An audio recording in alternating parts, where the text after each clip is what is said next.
Hello my friends, what is up and welcome back to my channel. My name's Beck, I'm a new grad nurse working in the ER and we are going to navigate being new nurses together because this shit crazy. So, you want to pass your NCLEX in 75 questions?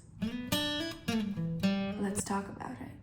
I'm just going to say it, you don't need to pass the NCLEX in 75 questions. You just need to pass the NCLEX in general. The goal is for you to pass. That's it. Stop there. Do not proceed past go. You pass the NCLEX.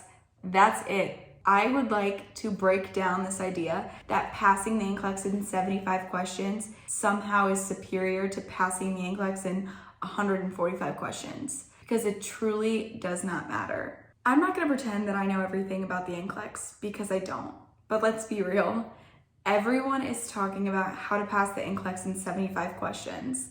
And I want us to stress the fact that you don't need to pass the NCLEX in 75 questions to be successful. Let me explain the little bit about the NCLEX that I do know so that we can understand why the amount of questions you get truly does not matter. When you get more than 75 questions on the NCLEX, it's because the computer needed more data on you to accurately predict with a 95% certainty your ability to pass. That's it. It's really an algorithm that is computing data and information to say that you would pass the test, even given more questions or not. And sometimes you need all of the questions to be able to accurately fill the system with the data that it needs, and that's okay. As long as you can pass the test in general and the computer can say you're going to be a safe practicing nurse, that is all that matters.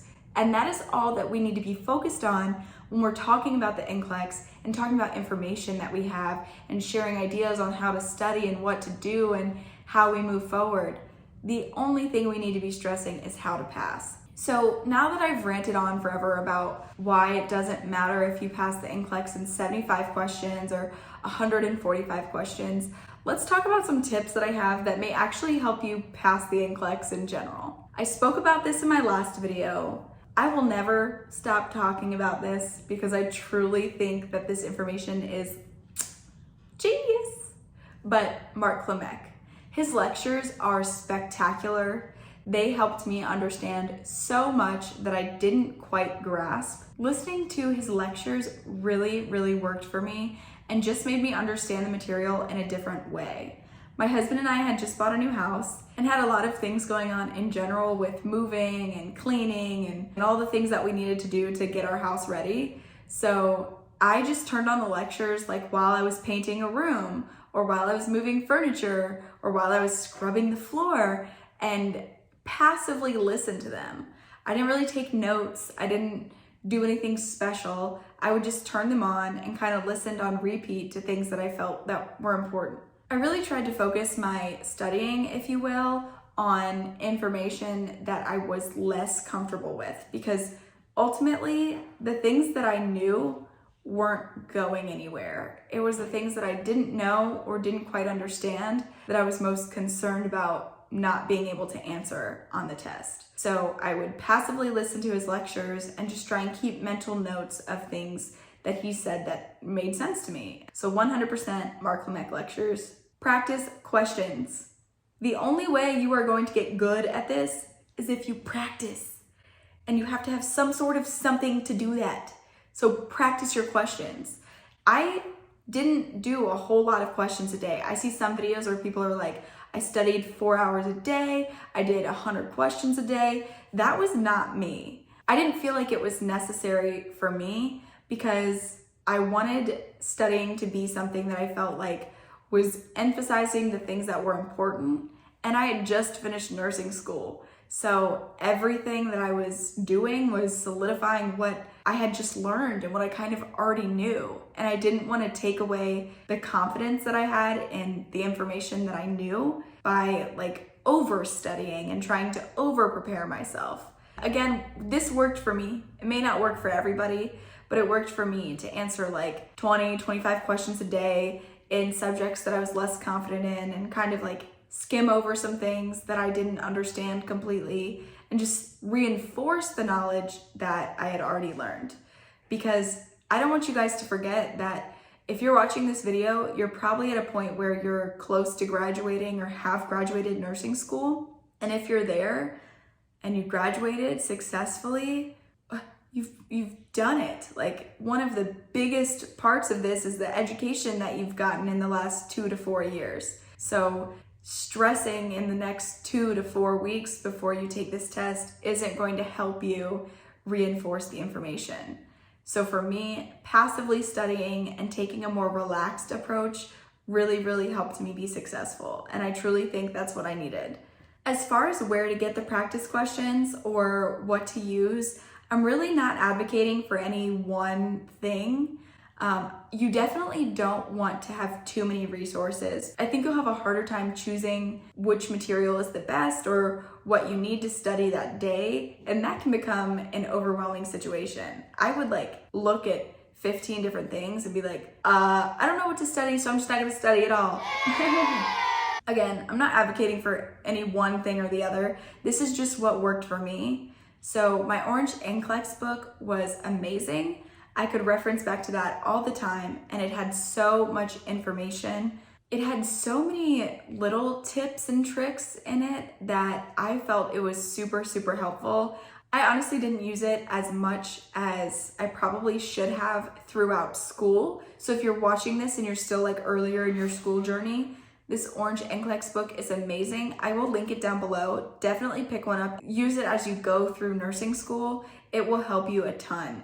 I had it from the beginning of nursing school and barely cracked it open until the end, and I regret that decision because it helped me a ton on the NCLEX and studying and my finals and all of those things. As far as programs go, like I said, I'm not advocating for one or the other. UWorld is great from what I've heard. I did not purchase UWorld. A friend of mine had it, so we studied with it one day, but she used it all the time. She passed her NCLEX and had no issues. My program provided us with a HESI program. I used that because it was free, and it was what it was not free. I paid it in my tuition. But anyway, it was what my school offered with the money that I already spent. So I decided to use that program and not feed any more money into things when there's so many resources online and through this HESI program and through my Orange NCLEX book.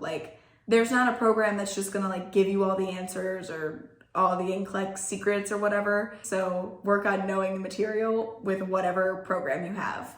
And it can be free because you don't need to spend all your money. There's free stuff online too, which I'll link below.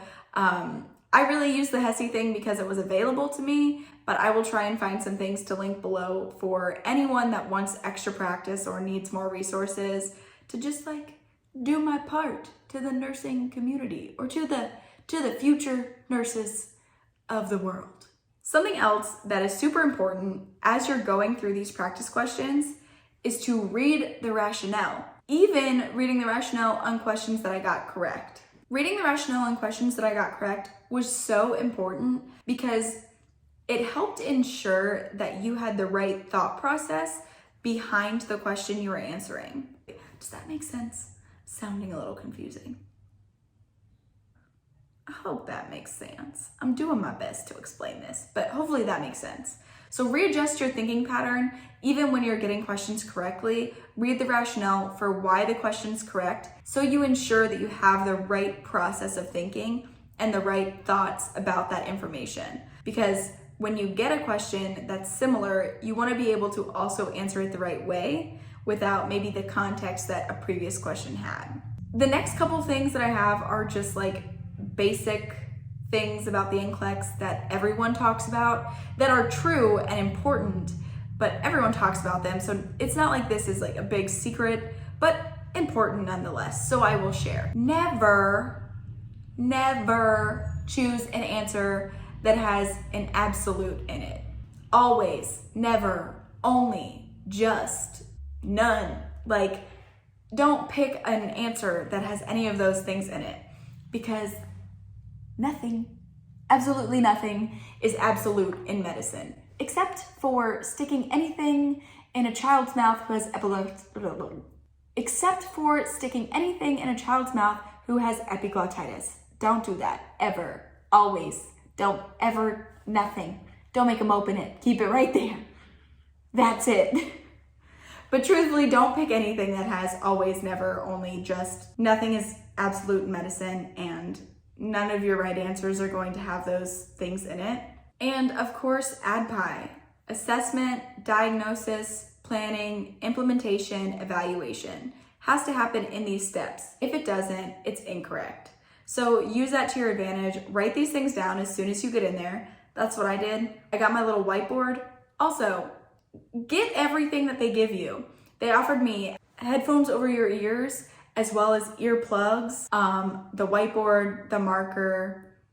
I think that was it. Take all of those things. You can set them at your desk and not use them, but at least you have them if you decide that you need them, and you can't I don't think that you can like go back and get them afterwards. I don't know, because I got them all in the beginning. So just get them in the beginning. Also, wear something warm because it was freezing. I live in Texas now. It was like an 80-degree day out there or something. And I go in with a sweatshirt, like a thinner sweatshirt, leggings, and like sneakers or something. And I was sitting there taking my test like, I wish they offered me a blanket because the bitch is cold. So wear something warm, and that will help your thinking as well, because you won't be focused on shivering. You'll be focused on answering the questions. So wait, I lost my train of thought. I was gonna say something else, and I think I veered a little bit off track at this point in the video. But ADPI, that's important. Prioritization and delegation, also important. This is showing that you know who's going to die first if you don't see them, and how you can protect your patients from doing anything unsafe, like delegating meds to someone not licensed to give them, or something of that sort. So focus your studying in that area, and I think that you will be successful. Ultimately, you have worked so hard to be here, so give yourself some grace. Know that you have worked so freaking hard, because nursing school is so hard, and that you deserve to be in this moment. You're going to pass the NCLEX. You're going to be an amazing nurse. Remind yourself that you have come this far and you are so worthy. You're absolutely gonna make it through. My friends, that is all I have for you today. Thank you so much for clicking on this video. I seriously cannot tell you how much this means to me. Talking to a camera has been a dream of mine forever. So I'm really thankful that you are a part of this journey with me, and that I can be a part of your journey through nursing as we navigate nursing together as new nurses. If you feel up for it, give this video a like, subscribe, comment down below, because I would love to interact with you guys, and I will see you in the next video.